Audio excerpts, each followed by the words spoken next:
Let's generate our motivation. So when I was a little kid, I used to look up into the nighttime sky.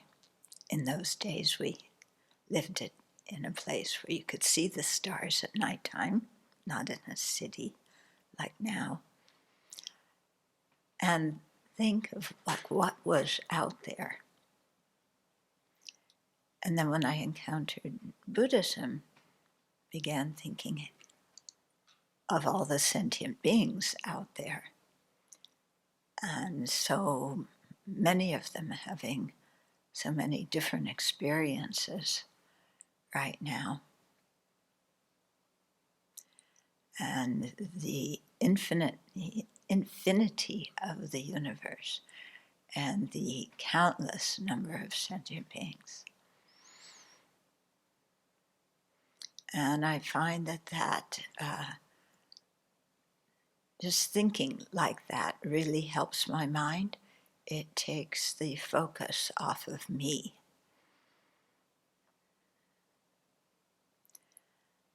And it reminds me that I'm just one small, tiny particle who can make some difference. And so it's my responsibility to work with my own mind. But I can't control everything.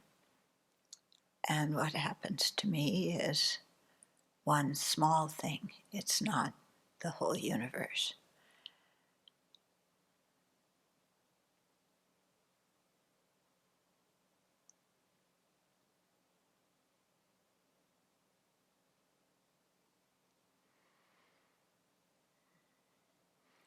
And it's actually quite a relief to take the pressure off of always thinking about me. How do I appear to others? What do they think of me? Did I make a mistake? Will they forgive me? Will I forgive myself? What am I doing with my life? Should I do that? Should I do this? Should I do the other thing? Yeah, what will I think about my choices later when I look back at now? All this kind of mental chatter. It's exhausting.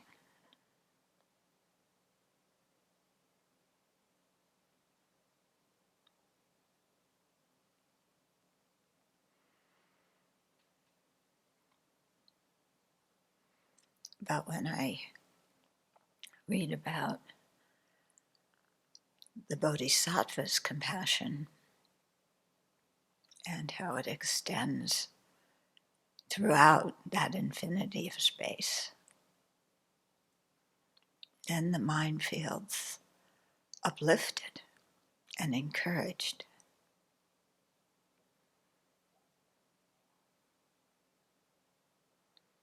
Interesting, isn't it?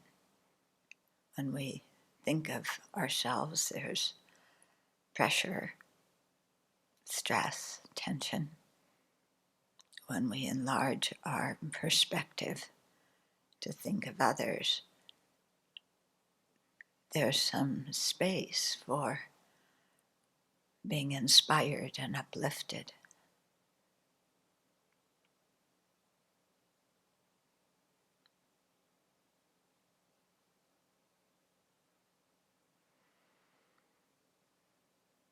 So let's turn our mind right now towards considering the situation of other living beings stuck in samsara, like we are.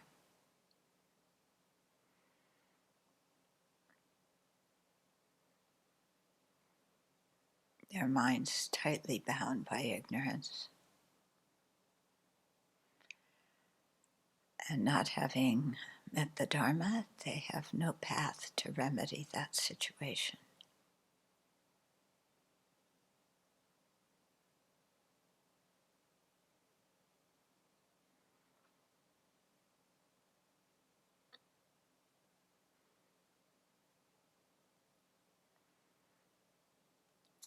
So with that, let's generate the Bodichitta and take on the responsibility of benefiting them and eventually having the capabilities to really lead them on the path.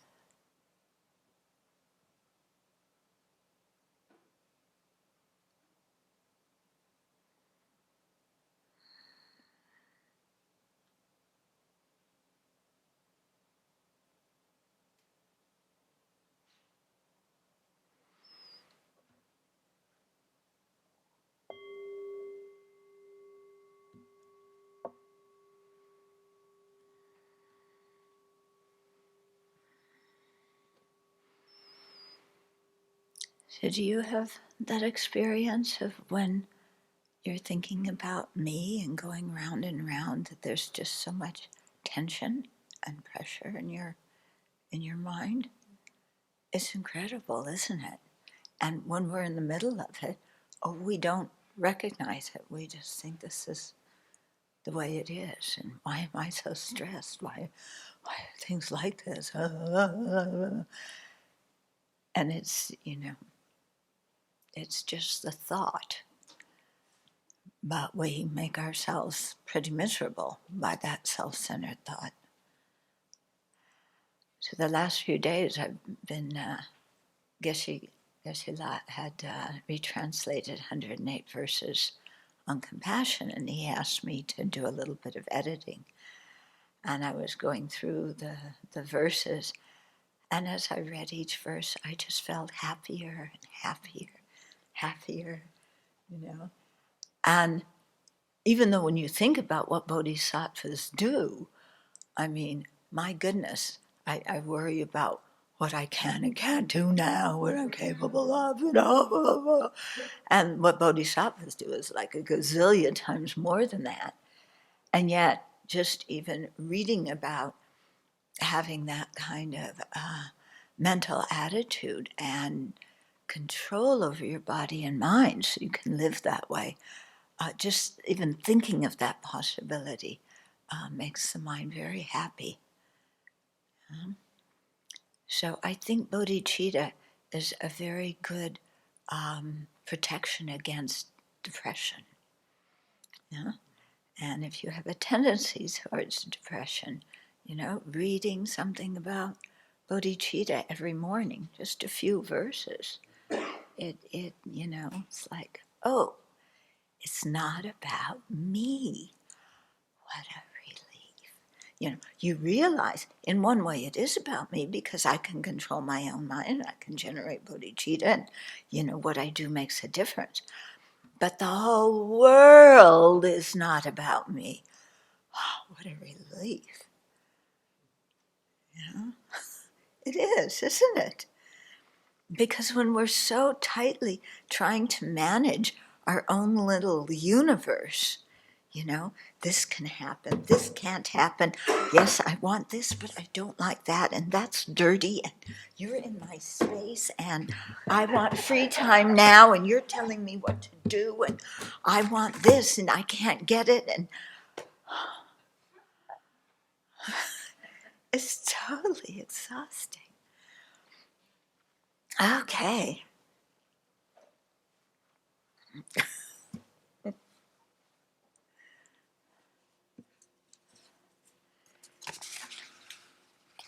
I'm so afraid I'm going to make mistakes. Oh, what happens if I make a mistake? It's the end of the world. I'll never become Buddha. Nobody will ever like me again. I'm horrible. Yeah. I used the wrong milk.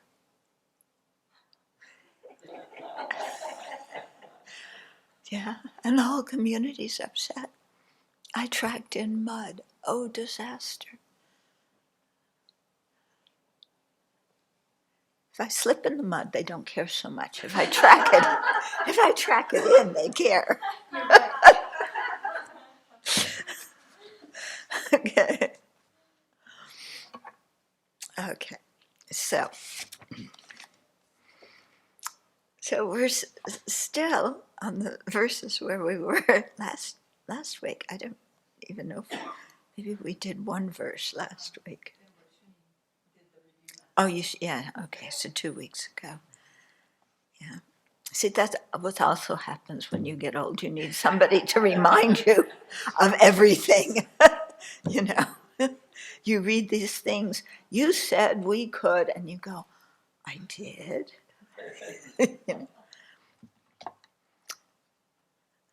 Okay, so verse 87. So here, you know, we're still in the part where Shantideva is saying, just, you know, give up the self-centered mind that wants this and wants that and keeps us busy because we want to go here and do this and go there and do that. Let's go to Bali, you know, let's go skiing. Yeah, you nodded your head on that one. Okay. But to get to Bali, you have to go through Jakarta. And if you've ever been in the traffic in Jakarta, although maybe now they have direct flights to Bali, maybe we should look into that, you know? Hmm? By ferry? Singapore. From Singapore. A direct flight to Bali. A direct flight to Bali. Okay. Yeah. So in Singapore, if you're not hot enough, you go to Bali to get warmer. Okay. So here it's, you know, finally relinquishing that mind, seeing that no matter where we go, our mind comes with us. Yeah. And, you know, it would be nice if our mind had border checks and, you know, sorry, anger, you cannot come in this country. You know, you have to stay in on the other side of the border, but it isn't like that, so we're the ones who have to deal with this. Okay, so they dwell. So these people who have given up all of that, yeah. Oh, imagine giving up wanting to go to Bali. I mean, think of what you want, what your vision of, I can do whatever I want and nobody's going to stop me. Yeah, what's your vision of doing that? What do you want to do? And you're dreaming, Yeah. And then what happens if you give up that dream? Does it mean that your life is completely useless now? Oh, I can't go to Bali and lay on the beach.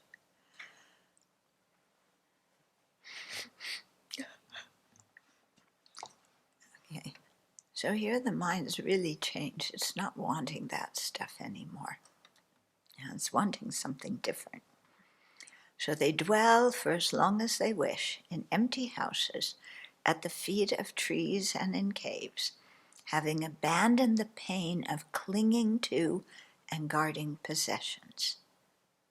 They abide independent, free of care. Having abandoned the pain of clinging to and guarding possessions. That is exhausting, isn't it?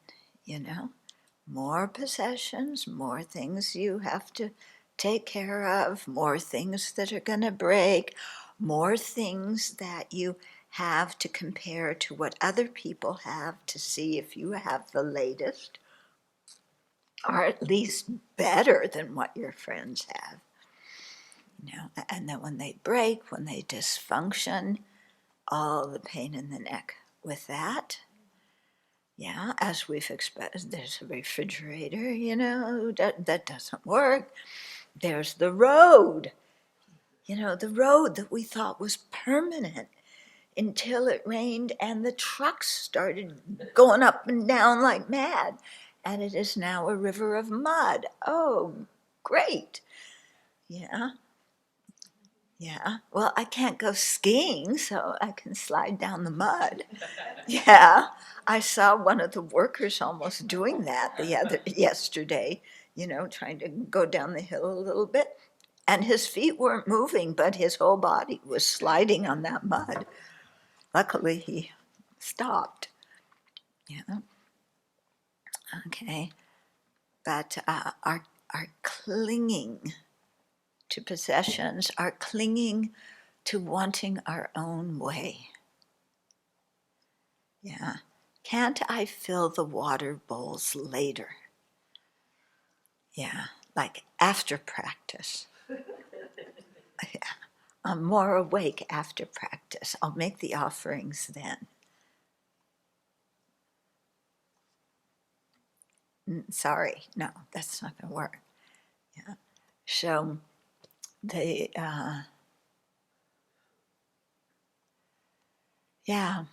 sometimes we even get trapped by our clinging to freedom. Yeah. I want to go here, I want to go there, and do this and that, and everything. Yeah. And our mind is so trapped by that craving for freedom to go travel the world and do this and that. And, in my day, it was like the longer you were traveling, abroad, the more status you had. Because whenever you went to a new place, you would meet all the other travelers at the tea shop, and everybody was telling their stories about where they had been, where they're going, giving tips about where to stay and what to do and how to travel.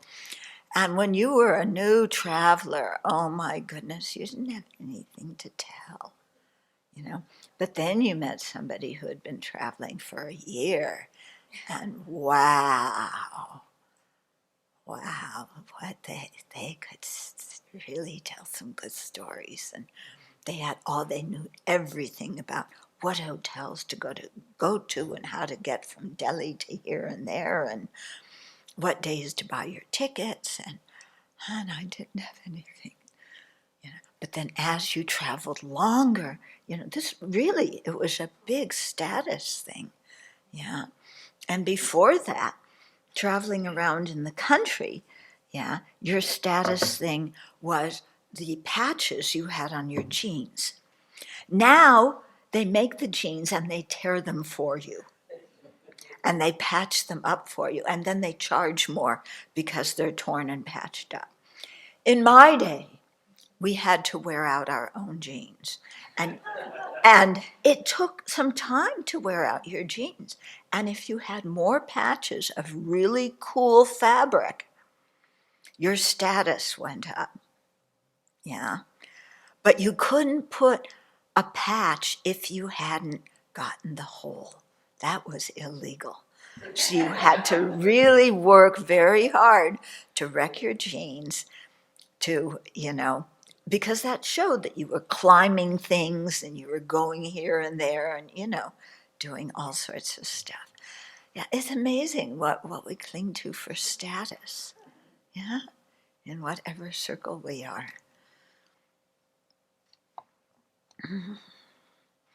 Okay, so having abandoned the plane of clinging to and guarding possessions, they abide independent, free of care.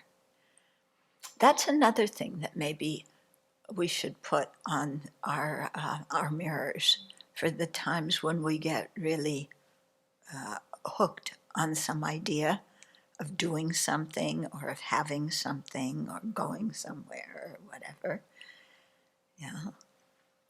That we're trapped by that idea.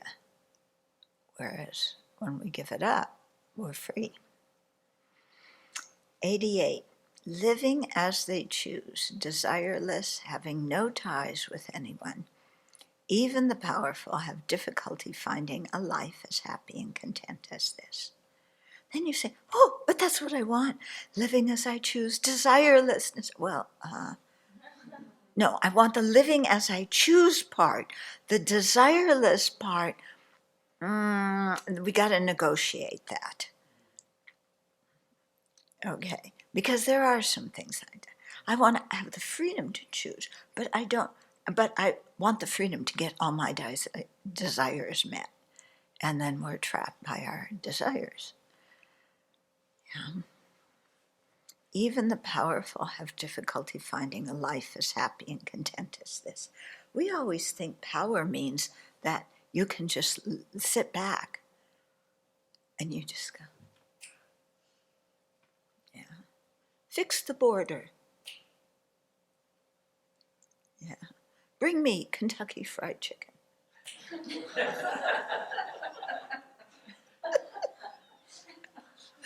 Yeah.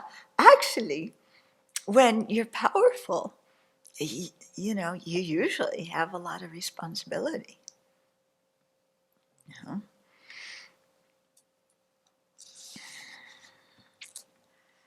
Okay. Even the powerful have difficulty finding a life as happy and content as this. For as much as I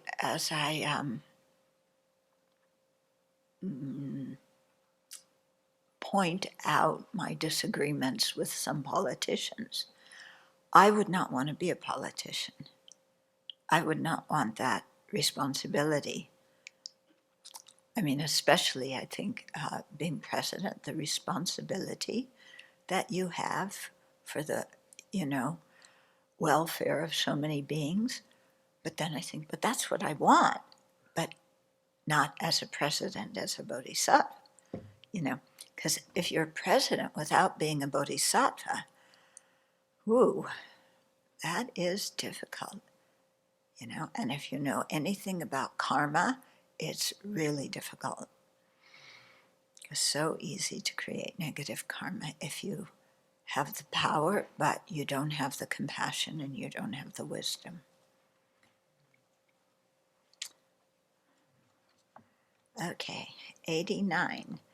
Having in such ways as these, thought about the excellences of solitude, I should completely pacify distorted conceptions and meditate on the awakening mind. Okay, so like I said before, we want the choice, but without being afflicted by our desires, because we're able to fulfill all our desires. Okay, and here Shantideva is saying, in all these ways that he's done in the last 88 verses, in convincing us that following samsara and following craving is not going to get us anywhere good. Yeah, then having thought about the excellences of solitude. So we take solitude to mean I'm going to be alone. Yeah. When we go on retreat, we think retreat means I don't relate to other people. I just stay by myself. I don't speak. I'm doing retreat. Okay. Zopa Rinpoche says that's not retreat. Retreat is not from sentient beings. Retreat is not, it's not retreating from the world. Retreat is retreat from ignorance, anger, and attachment. That's what we're retreating from. Yeah. If we don't retreat from ignorance, anger, and attachment, we can stay by ourselves, but our spiritual progress doesn't necessarily develop. Yeah. Because we just isolate ourselves and then make our own little empire again, just with, in a smaller way. But to isolate or put the mind in solitude or to retreat from ignorance, anger, and attachment, that's much more difficult. Yeah? So when we do retreat, this winter, as we do every winter, to remember that. Of course, the retreat discipline that we keep of keeping silence and so on, that's important because people at our level, if we're involved in a lot of activities, then the mind is involved in a lot of activities. But the real purpose of having the external discipline is to have the internal discipline and to make sure that to make sure that our ignorance, anger, and attachment go into retreat and that they're not as prominent and forceful in our minds and in our lives. So when you wake up in retreat, and you know how it is. We've done retreat before, and some days you're just feeling very good, and some days it's like, you're like the cats hissing at each other, and nothing has happened. Yeah, or maybe one small thing happened. Yeah, they moved your place where you're sitting during lunch, and you have to sit near somebody who makes a lot of noise when they eat. And you're mad about that. Yeah, so you're in a bad mood and you're hissing, and and then you have to say, and your mind is saying, they're disturbing my retreat. The one who slurps disturbs, and the one who made me sit next to that slurper, they're also disturbing my retreat. Yeah. Yeah. And then you have to stop and say, no, I have to put my anger and my attachment into retreat. I'm not attached to sitting next to non-slurpers, and I'm not going to be angry at slurpers. I mean, that's just, slurpers, smackers. Yeah, or the people who eat, crackers. Yeah. Have you ever noticed it? Like the people who eat crackers, the room is silent. And then you go, And I don't know why. Some people really make a lot of noise when they eat crackers. Some people are quieter, but some people, the cracker noise is just, it's disturbing my mind. Yeah. And, why don't they ban crackers? Well, because there would probably be an uprising at the Abbey if we did. So, yeah. But to remember when these things happen, no, this is my mind. Yeah. This is not disturbing my mind. My ignorance, anger, and attachment are disturbing my mind. Yeah.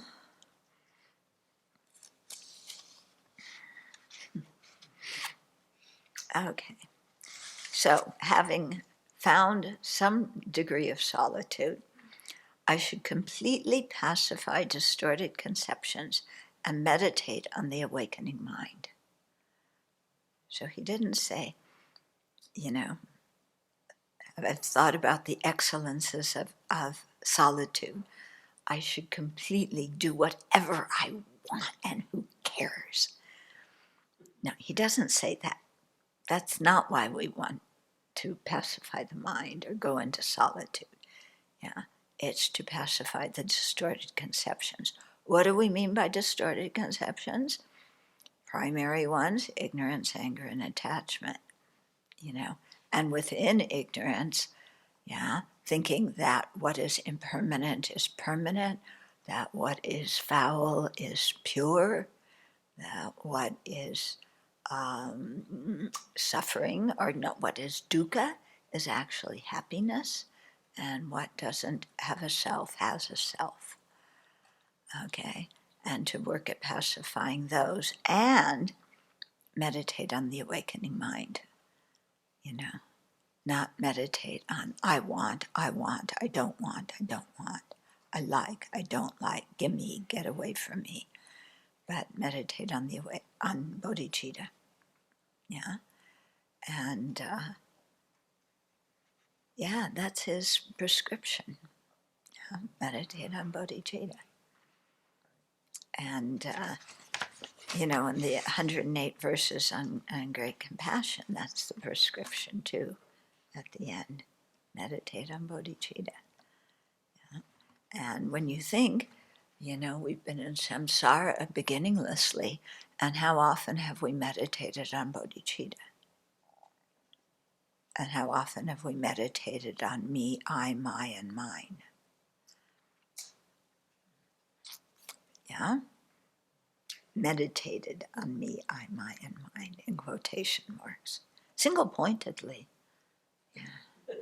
me, I, my. Oh, me, I, my mind, so oh, me, I, my, so oh, me, I. Yeah. Okay. Verse 90. First of all, I should make an effort to meditate upon the equality between self and others. I should protect all beings as I do myself, because we are all equal in wanting pleasure and not wanting pain. So here is going directly to equalizing. Now, there's actually another meditation before that, which is equanimity. And equanimity and equalizing are different. Okay? So I think I explained this last time, but I'll go through it again. Equanimity is technically, eliminating the attachment to dear ones and the anger towards enemies and people we don't like. I like to add within that the eliminating the apathy towards strangers, because I think in our society we have a lot of apathy towards strangers, and it results in it actually creates disharmony. When we don't care about the other people in the society, then it easily goes to disharmony and anger. So before going into the equalizing meditation, I want to do the equanimity meditation. So some of you have done, we've done this before. Some of you haven't, I think. So, and it's good to do it repeatedly, this meditation, because we have different people that fill the roles at different times.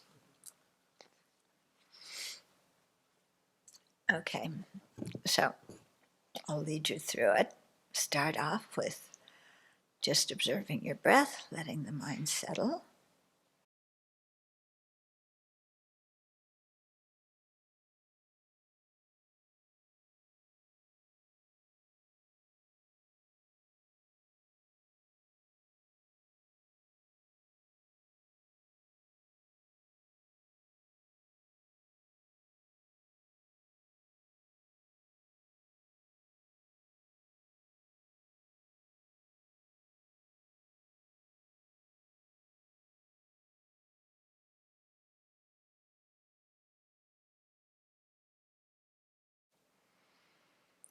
So first, think of somebody that you have a lot of attachment for. Maybe a relative, maybe a very dear friend, but somebody towards whom you have a lot of affection and you want to be with that person, and being with them makes you happy.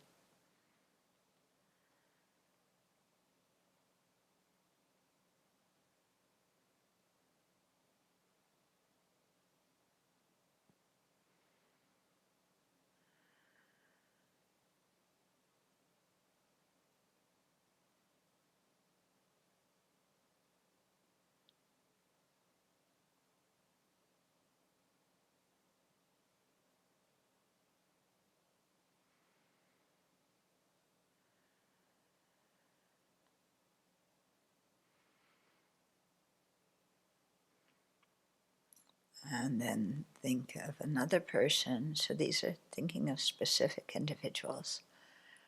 Think of somebody, we'll call them enemy, but it means somebody that you don't like, that you don't disapprove of, that has harmed you, or who you feel threatened by, who you don't get along with.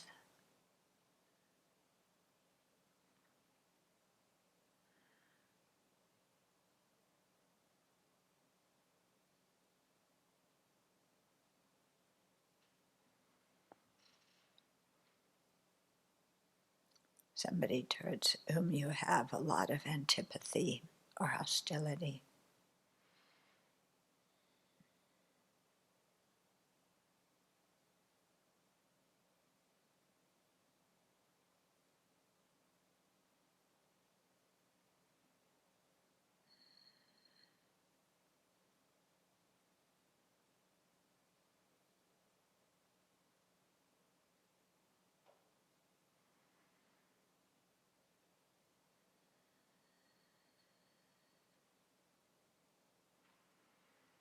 And then think of a stranger.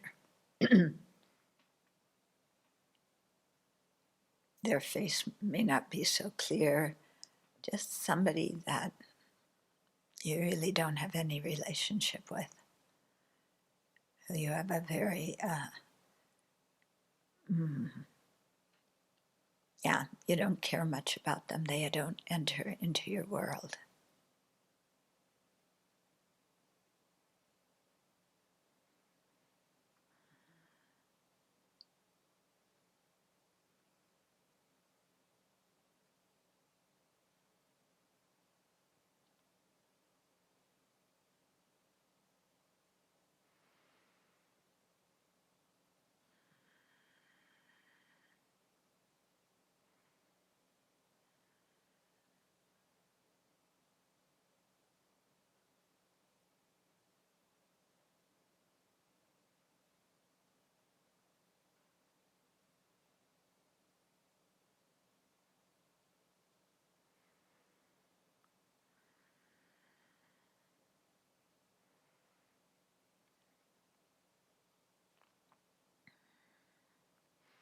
Now go back to the person that you're very attached to, that where you have, this very pleasant feeling who you want to be with. And just ask yourself, why am I attached to this person? So there's no right or wrong answers. It's really important here that you're very, very truthful with yourself. Yeah, why am I attached to that person?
Okay, then think of the person that you don't like, where there's a lot of anger, hostility, antipathy.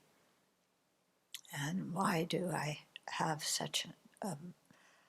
much aversion to that person? Somebody you have a grudge against, whatever. Why?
And then think of the person, the stranger, who you don't really care much about.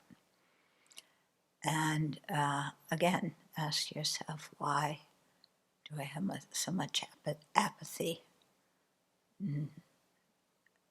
regarding the strangers?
Okay, so why are you attached to friends, relatives, dear ones? What answer did your mind give?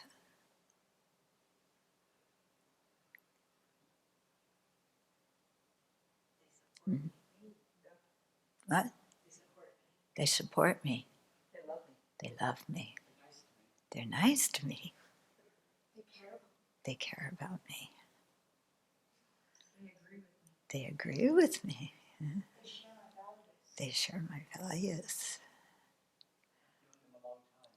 I've known them a long time.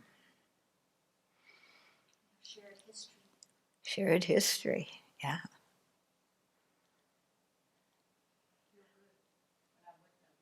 What? I feel good when I'm with them, yeah. How about the enemy, the people you don't like? Why such antipathy?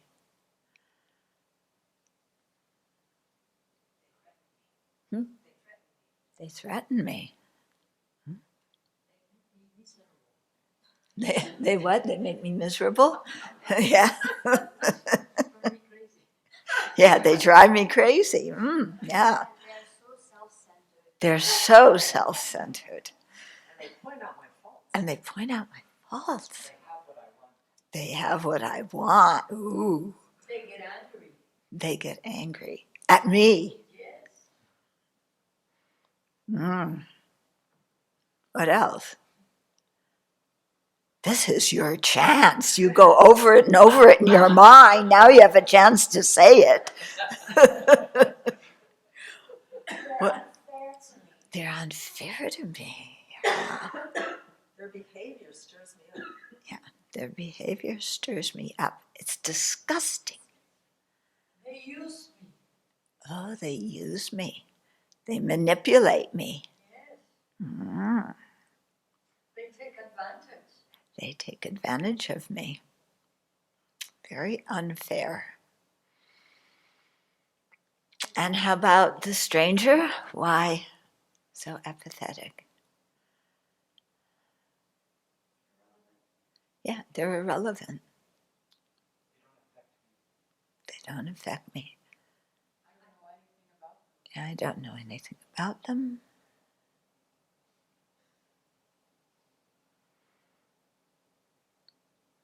They're just like stones on the sidewalk, aren't they?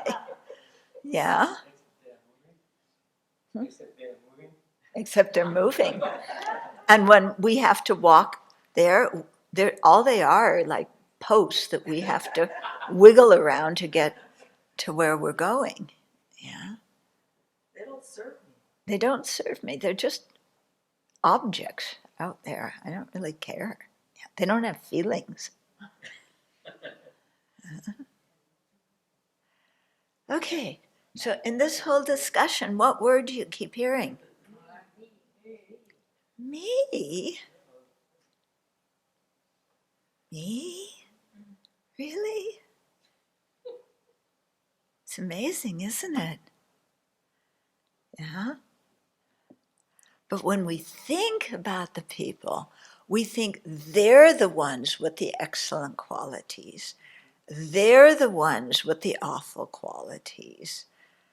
They're the ones with no qualities, no feelings.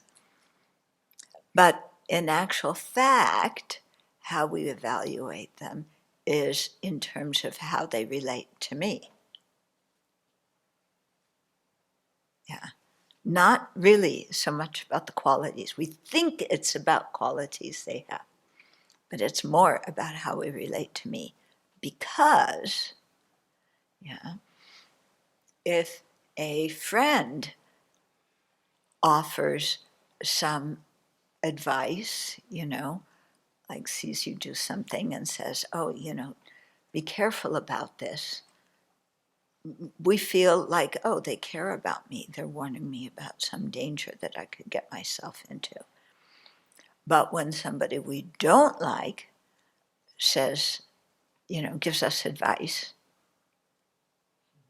it's like poison. What are you telling me what to do?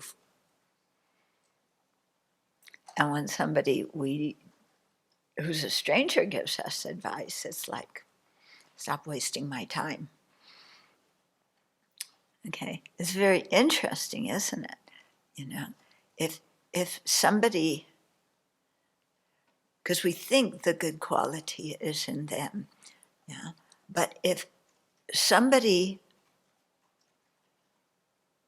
praises me, they're a good person, wonderful person, kind person. If they praise my enemy, then they go immediately into the enemy camp because they don't understand, they are close-minded, they are bigoted, they're a jerk. Okay? But the quality of being able to praise people is the same quality. If they show that quality to me, they're wonderful. If they show that quality to somebody I don't like, that same person becomes awful. Okay? If they praise my enemy, that's about the worst thing somebody can do. You praise somebody who harmed me. They criticize. If they criticized, if they praise my enemy, that's horrible. If they praise me, then they're wonderful. If they criticize my enemy, right on, go for it. If they criticize me, like, oh, why are they picking on me? They have nothing better to do. They're a jerk. Okay, so you see what I mean? We think that it's because of the qualities the other people have, but it's really, if they have a good quality and they show that good quality to me, then they go in the friend category. If they show that same good quality to somebody I don't like, then they go in the enemy column. If they are angry at me, they go in the enemy column. If they're angry at somebody I don't like, it's like right on. Okay, so what we begin to see is how we have categorized people into friend, enemy, and stranger is not really in accord with who they are. Yeah, because anyway, they have so many different qualities, we're not really sure who they are. But it all depends on how they relate to me. Why? Because I'm the center of the universe. And how everybody relates to me is the criteria of their value as a living being.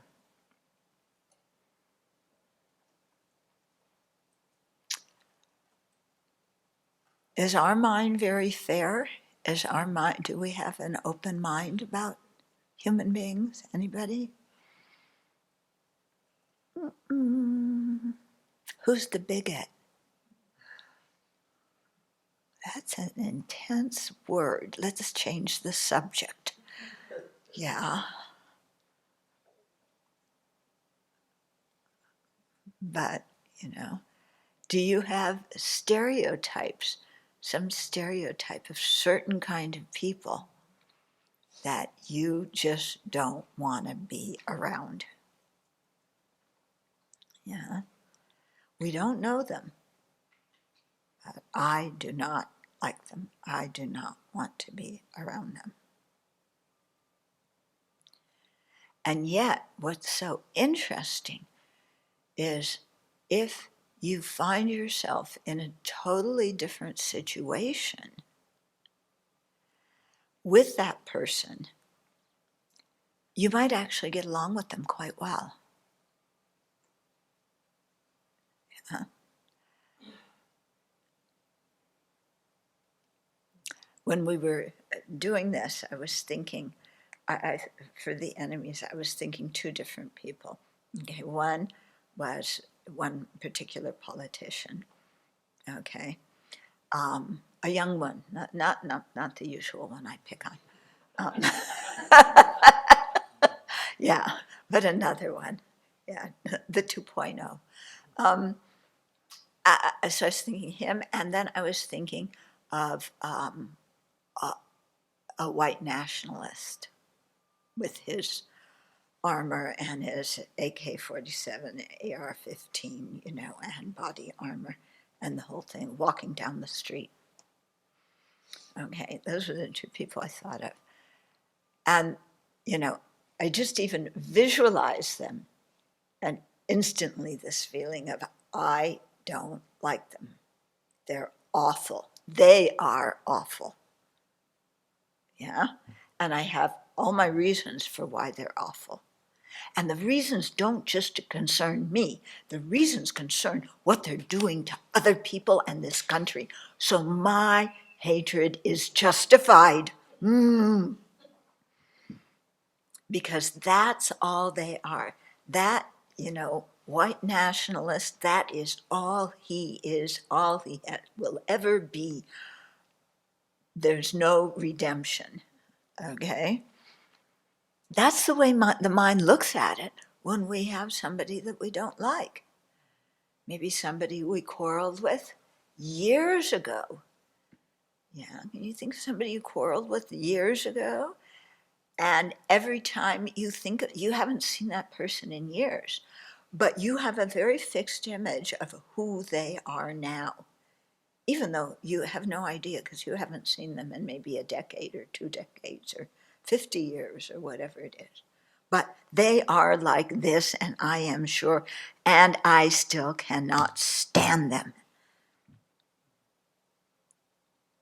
Yeah. And yet, we think that we're open and fair-minded and forgiving people. Okay, but actually we just build up these images and then, put somebody in a category, and that's the whole meaning of their life. And we don't say that's the meaning of their life to me. We say that's the meaning of their life, period. As if we are the arbiter,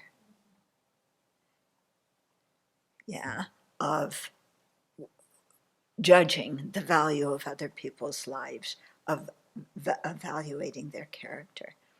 Because I was thinking of the people, the people that make me afraid, the guy with his military wear and then in the militia, in Idaho probably, somewhere, I don't know. But if I met that person in a totally different situation, then I could have a good discussion with them and we would probably get along. If I was in a car that got a flat tire and they pulled over to help, because those people, they are kind in situations, they can pull over to help, and they helped us with our flat tire. I would be so grateful. I would say, wow, how kind they are. All these other cars went by. They stopped and helped us change the flat. Yeah. So in a totally different situation, then you have a very different relationship with them. And this is one thing that I really saw a lot when I was traveling, is that, certain people saying, but then I would find myself traveling and I needed a companion, and they happened to be on the same train or the same bus. And, would you look after my stuff? Can you wait here and watch this while I go do that? And, we help each other throughout the travels. And then we start talking. And then, we can have a good conversation. Yeah. It just has to be I have to take myself out of that stereotype. And often it has to be a different kind of situation. If I started wanting to have a friendly chat with, some guy in the Oath Keepers or Proud Boys or something, when they are in the middle of, when they're together with all of their fellow Boy Scouts, the fellow, Proud Boys, it would be difficult to have that conversation. But in a totally different situation, yeah, we could find something to talk about, and we could get along, and they wouldn't be threatening to me. Okay, so the point here is, that we think friends, enemies, and strangers exist from their own side.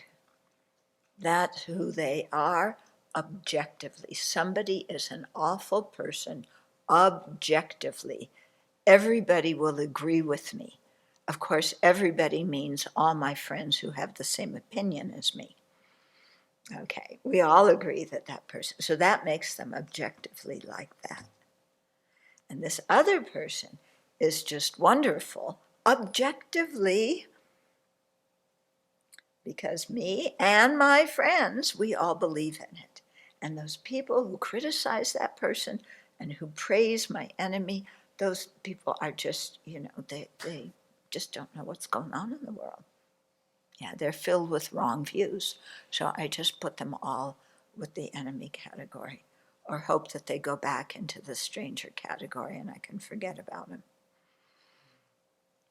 Okay. This kind of mind, there's no way we can generate bodhicitta with that kind of mind, is there? Yeah. With a mind that is partial, that is affectionate towards some, that hates others, that doesn't care about a third group, how are we going to generate bodhicitta that wants all those beings to have happiness and its causes? When we're sitting there hating our enemy and wanting them, people even say, go to hell. Yeah, go get hit by a truck. Yeah.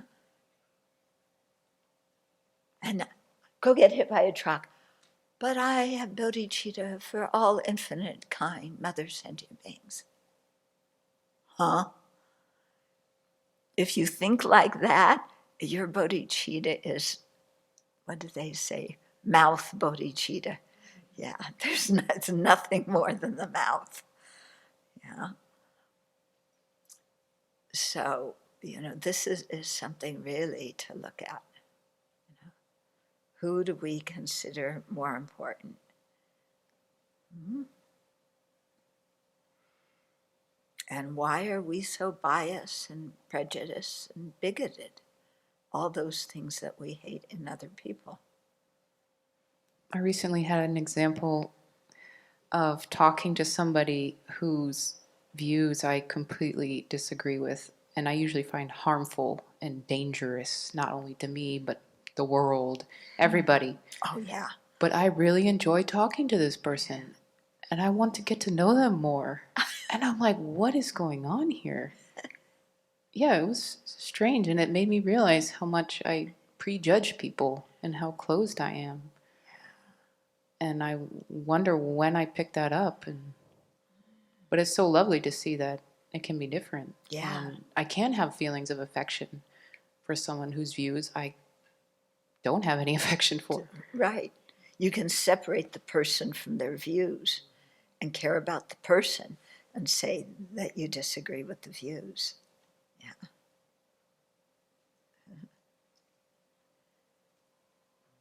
Okay. Other comments, questions, true confessions? Yeah. After my BBC about a month or two ago, when I look at this meditation, it's the people that wear suits and ties that I have more suspicion and more aversion to than the ones that wear flannel shirts and cowboy boots. So my bias is an interesting mix from what you would assume, knowing what the political narrative looks like right now. But if I see somebody come down the street with this dashing suit and tie and a briefcase and gets into an Audi, I have a lot more problems with that than seeing a big guy with a baseball cap get into an old beat up truck and drive away. You know? So the bias can run either way across the cultures. It's not like totally. And you can change your bias from one time in your life to another time. You know, there might have been a time when you were younger, you know, when because your family thought the people with suits and ties and briefcases were really great, that you felt that way too. Two of us recently had the experience of going into a business, and the first thing that we saw were some posters about a particular politician that were quite rude and negative. And so immediately I thought, oh dear. And then when the people saw the two of us in our robes, it was kind of like this reaction, like, and I thought, this is not getting better. And so I was immediately thinking that this whole interaction would be the parting of ways quite quickly, just because we're just so different. And as we explain more about the project that we were thinking about them doing, again, I was looking around the space. It was not very pleasant. It was dirty, and it sort of smelled of cigarette smoke. And I just thought, oh, we've got to get out of here. And then the conversation shifted, and the person who was the owner of the business said, we would be honored to do this for you. We would love to do this for you. And it's like it's like someone put on a light switch. And I was like, oh. And I could feel myself, you know, softening towards this person that I was having big struggles with, just the whole environment. And it can happen quite quickly. Yeah. But then he was telling me things that I wanted to hear. So, you know, it's not so trustworthy, but, you know, this shifting of the attitude can happen. Yeah. Sometimes. Yeah. Yeah, you were with her. I can see because she's talking and you're having emotions. Yeah. Was it like that for you too? Yeah, because of the political posters initially. Yeah. I just totally didn't expect a positive response. Yeah, and to think, oh, maybe us working together will bring some benefit. I mean, both ways. Yeah. Yeah. But on this topic, I was thinking one of my big regrets about college was I never really got to know people with different views. You know, college appears diverse. You know, I have friends from different races or whatever, but fundamentally we shared the same political views. I have a very clear memory of meeting someone who was the child of a politician who, you know, of a party that I do not agree with, was very good looking. You know, and we're sitting at some study hall session, and we start talking about the war in Afghanistan at the time. And I just assumed the whole world would be against the war, and of course not. You know, he's totally in support, and his whole family is too. And I just never spoke to him ever again. You know? I was just so shocked. I'm like, how could you support this war? Are you crazy? And then I just wrote him off because of that one thought. and never spoke to anybody like that ever again. It's so sad. Mm-hmm. It's interesting what you were saying about kind of having these very fixed views of people as well, and assuming, they'll never change. One of my very good friends in high school, we, of course, because we were good friends, mostly had the same political views, except there was one issue we disagreed on quite strongly. And okay, so we just in general didn't bring that one issue up. And that was high school. And when I saw her after I was already living in Atlanta, so this is, 15 years later or something, we're talking and we're about to go on to that topic. And then I say, oh, right, but you believe this way. And she looks at me and she's like, it's 15 years. My views have changed. So it was interesting in that other people, I would have completely written them off had they had that view. But in high school, it's like, well, she's my best friend, so it's okay. Uh-huh. And then I just assumed that was a fixed part of her personality. And, 15 years later, her political views had shifted slightly. Yeah. I've learned my lesson not to speak about politics in Mexico at this time. But now I'm learning my lesson not to speak politics in the US as well.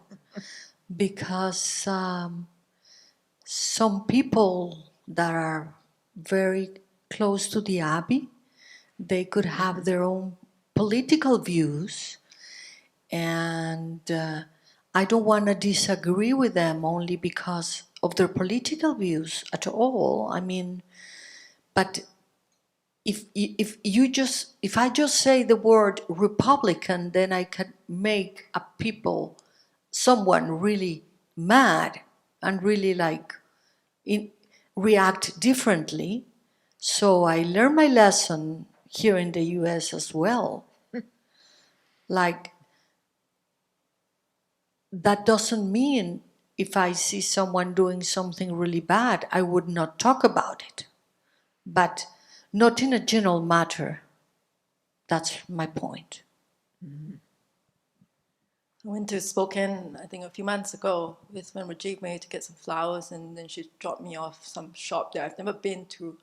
And then I went in and I thought, this is really strange. Why are there so many Christian things? But, it was a nice shop and the things were nice. And then at the counter, the cashier couldn't look me in the eye. But she was nice, and it was the most comfortable place I could wait for her. Mm-hmm. And then when I got back in the car, she says, I forgot to tell you they were radical Christian place. And then when I told somebody in the Abbey about it, they were like, how can you spend money in this place that has supported Trump? And I'm like, I hope whatever I spend there, the money would go into virtue, and whatever non-virtue they do will fail.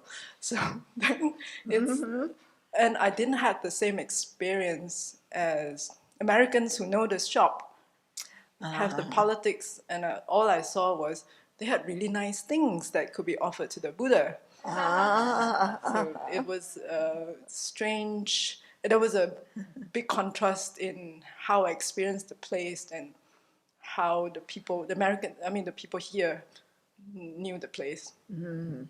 Yeah. When we have a fixed idea and when we don't, you can see the difference. Yeah. Yeah, because you didn't have a fixed idea and they had nice things. And probably if you had started talking with them, about the nice things they have, you would have had a really good conversation.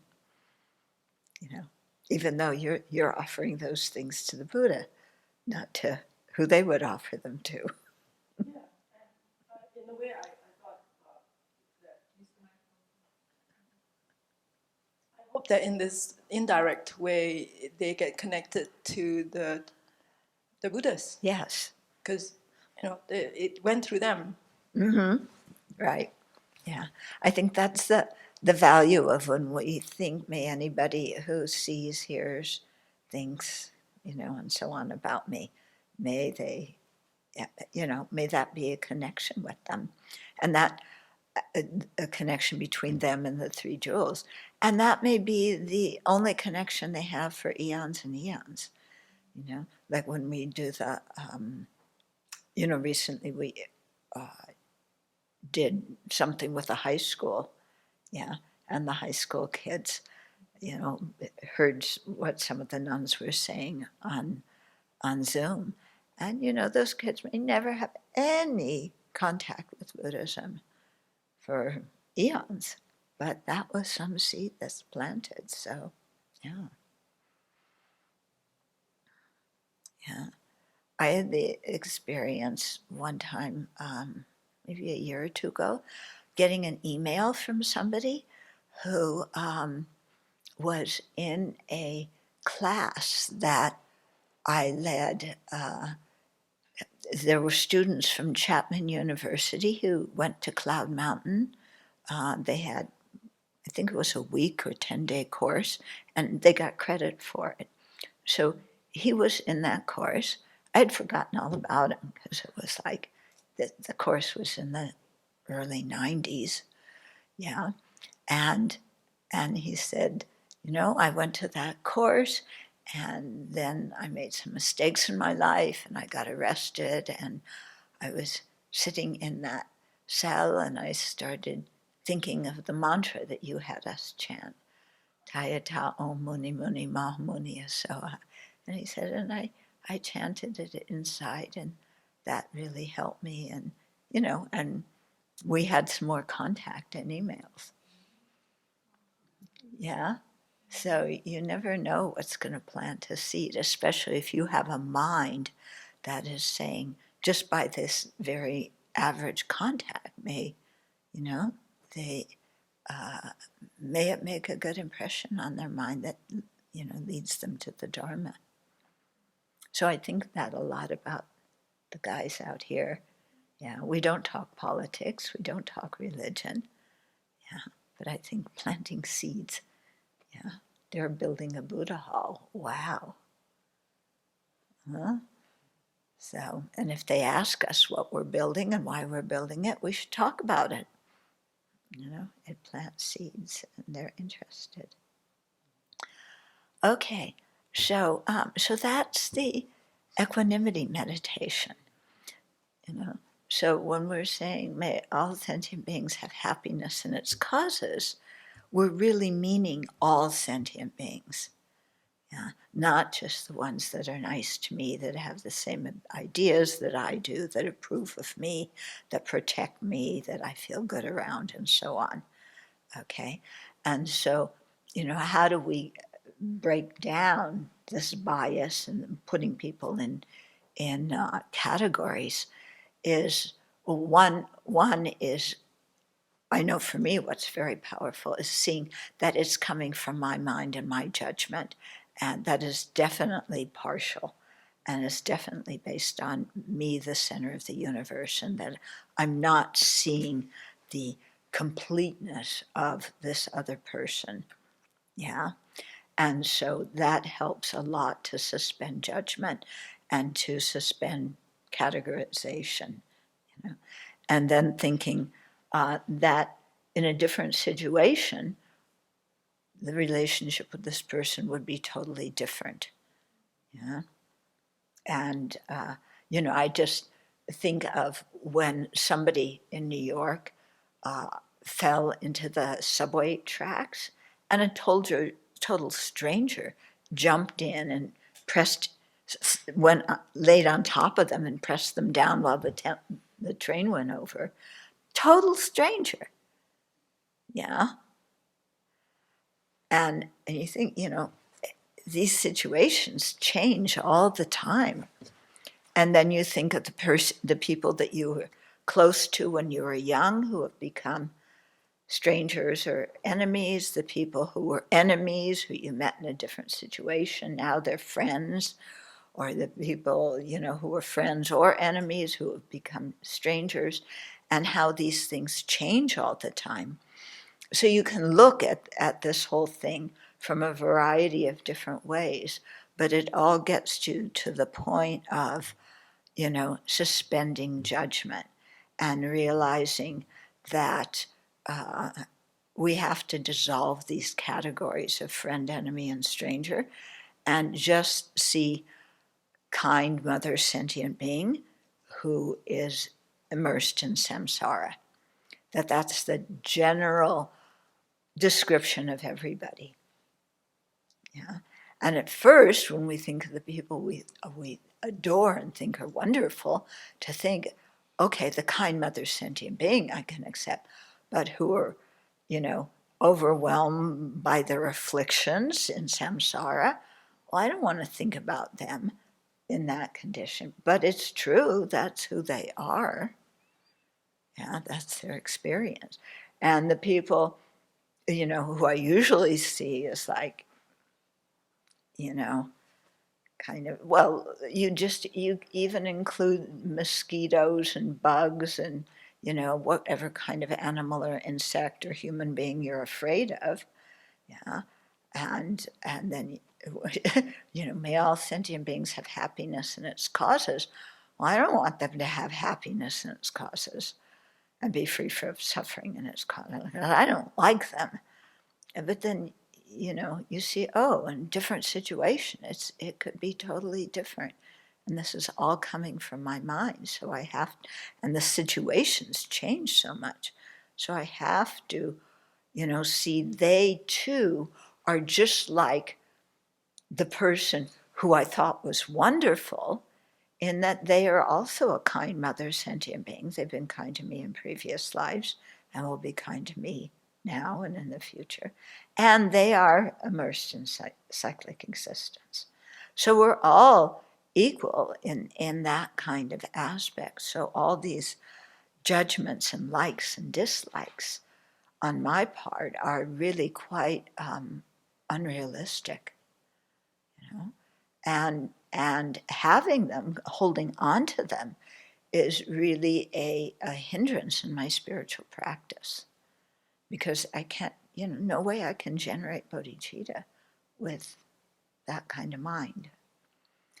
And so that's why it comes, the equilibrium comes as before you even get into equalizing and exchanging self and others, and before you even get into the 7-point cause and effect.